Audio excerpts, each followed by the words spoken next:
Hi again. So another inversion that we can do at the wall, well really we're going to teach all of our inversions at the wall for this foundational training. Just because you will likely be teaching beginners when you begin teaching. So even if you have inversions in your practice, you are most likely going to be teaching them at the wall because that is the level at which your people practice. And then there's some people like me who have been practicing for a lot of years, and I still prefer to be at the wall. I still have a pretty big amount of fear about going upside down in the center of the room when it's like handstand or something like that. For shoulder stand, which is what we're going to do today, I just want to show you a wall variation which makes it much more accessible for people who have a little more weight. It's going to be harder for them to get their hips up off the ground. Having the wall gives some extra support and stability so that it becomes accessible to anyone. So what we're going to do, I'm going to grab a blanket so that because again, I'm not going to move my mat. Normally you would have the mat set up short in to the wall, but I've got some more teaching to do in this position. So we're going to come down onto our backs and bring the feet up to the wall at about a 90-degree angle.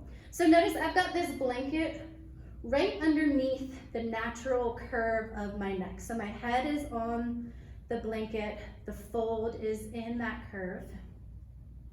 And I'm gonna bring my arms down by my sides, tuck the shoulder blades underneath, take a deep breath in, and then on an exhale, I'm gonna lift my hips and I'm gonna hang on to my hips with my hands.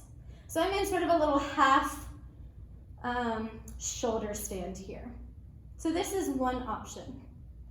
Next option, if they're ready for a little bit more, would be coming all the way over back to Viparita Karani, which is the last inversion we did.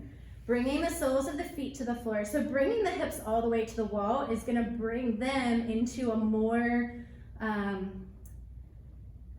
deeper shoulder stand. So it's going to get their hips right up over their shoulders, which is ultimately what we want.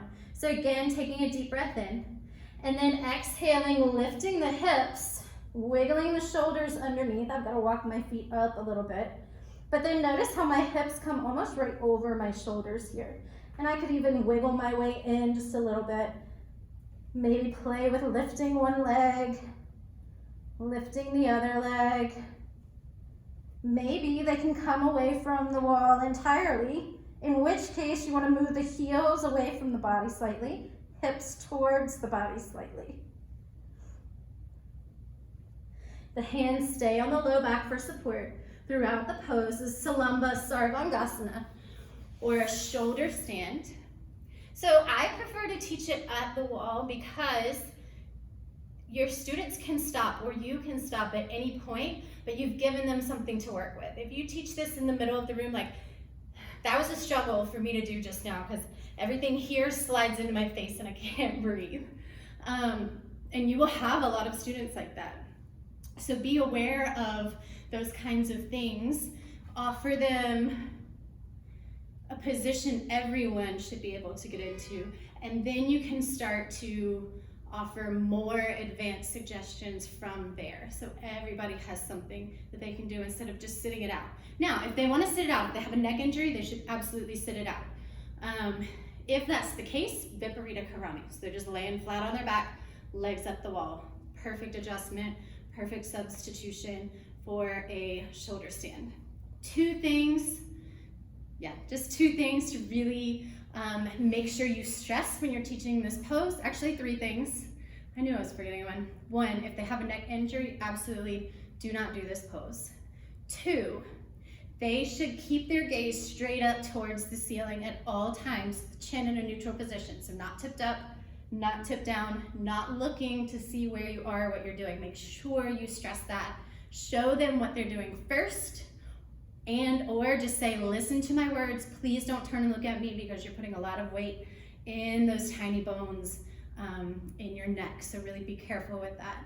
And the third thing is to make sure the hands stay on the low back for support until they have the core strength to keep themselves in a neutral, strong core position, and there's no sort of banana back. There's no sway there, but a perfect, strong, straight shoulder stand. At that point, the arms could come down because they're really lifting up out of the floor, not just dumping into those small bones in the neck, okay?